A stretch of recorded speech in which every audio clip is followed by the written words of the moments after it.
శ్రీ కాశీ విశ్వేశ్వర స్వామి వారికి మార్గశిర మాసం సోమవారం ఆరుద్ర నక్షత్రం శివముక్కోటి సందర్భంగా మహాన్యాసపూర్వక రుద్రాభిషేకాన్ని నిర్వహించారు. శ్రీ రాజరాజేశ్వరి దేవి అమ్మవారికి శ్రీ సూక్త సహిత శ్రీ చక్ర కుంకుమార్చన పూజ నిర్వహించారు. ఓం నమ శివాయ, నమో నారాయణ, ఓం శ్రీమాత్రే నమః, ఓం నమో వెంకటేశాయ, ఓం నమో భగవతి వాసుదేవాయ, శ్రీరామ హరే రామ హరే కృష్ణ లాంటి మంత్రాలు మానవ జన్మను తరింపచేస్తాయని, ప్రతి ఒక్కరూ ఉదయ సాయంత్రం భగవన్ నామ స్మరణ వలన ఆరోగ్యం, ఆత్మజ్ఞానం, ఐశ్వర్యాలు ప్రాప్తిస్తాయని పీఠాధిపతులు శ్రీ రాజరాజేశ్వరానంద స్వామి భక్తులు వివరించారు. నమస్తే అస్తు భగవాన్ విశ్వేశ్వరాయ మహాదేవాయ త్ర్యంబకాయ త్రిపురాంతకాయ త్రియగ్నికాలాయ కాలాగ్నిరుద్రాయ నీలకంఠాయ మృత్యుంజయాయ సర్వేశ్వరాయ సదాశివాయ శ్రీమన్మలింగం సర్వసముద్భవకారణలింగం అష్టదరిద్ర వినాశకలింగం తత్ప్రణమామి సదాశివలింగం సురగురు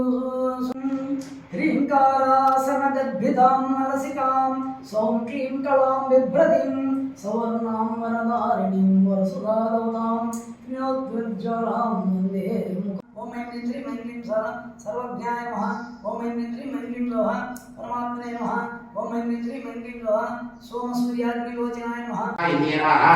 సర్వారక్షకారక చక్రస్వామిన్యే నమః. నికల్పయోగిన్యే నమః. సంజే నమః. రామేశ్వర్యే మోదిన్యే పుణేర్మరణిన్యే నమః. జైన్యే నమః. వరలక్ష్మీ ప్రసన్న మమ సర్వదా. వరాం కుశభాషమవీతిమద్యాం కరైర్వందీం కమలాసనస్త. ఈరోజు సోమవారం, ఇవాళ ఆరుద్ర నక్షత్రం, కోటి సోమవారం అంటారు. ఈరోజు చాలా ప్రాశస్త్యమైంది. మన నెల్లూరు జిల్లా సంఘం తిరుమలకొండపై వెలిసి ఉన్న శ్రీ రాజరాజేశ్వరి దేవి సమేత కాశీ విశ్వేశ్వర స్వామి వారికి ఈరోజు రుద్రాభిషేకం, తర్వాత మహాన్యాసపూర్వకమైనటువంటి రుద్రాభిషేకం జరిగింది. అన్నాభిషేకం, అమ్మవారికి విశేషంగా శ్రీచక్ర పూజ. ఈరోజు చాలా పవిత్రమైన రోజు. సోమవారం ఆరుద్ర అనేది చాలా అరుదుగా వస్తుంది. అందువల్ల మనం ఈరోజు ప్రాశస్త్యంగా ఈ కార్యక్రమం నిర్వహించుకున్నాం. నమశివాయ మంత్రం అనేది ఆది మంత్రం. ఆది దేవులు, దేవాది దేవులైనటువంటి శివపార్వతుల మంత్రం నమశివాయ. రాక్షస సంహారం చేసి ధర్మాన్ని స్థాపించారు.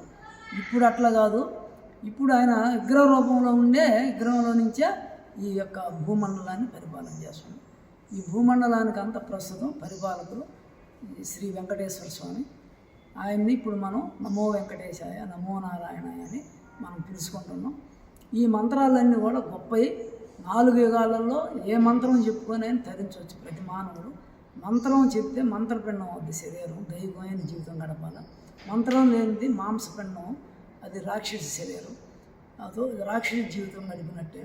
మంత్రం ఉంటేనే మహిమాన్వితమైన జీవితం. ప్రతి ఒక్కరూ మంత్రం చేయాలి. నిద్రలేసి స్నానం చేసి ఆ మంత్రాన్ని చెవులో వేస్తే మన లోపల కూడా దైవశక్తి పెరిగి సంపూర్ణ ఆరోగ్యం, ఐశ్వర్యాలు వస్తాయి.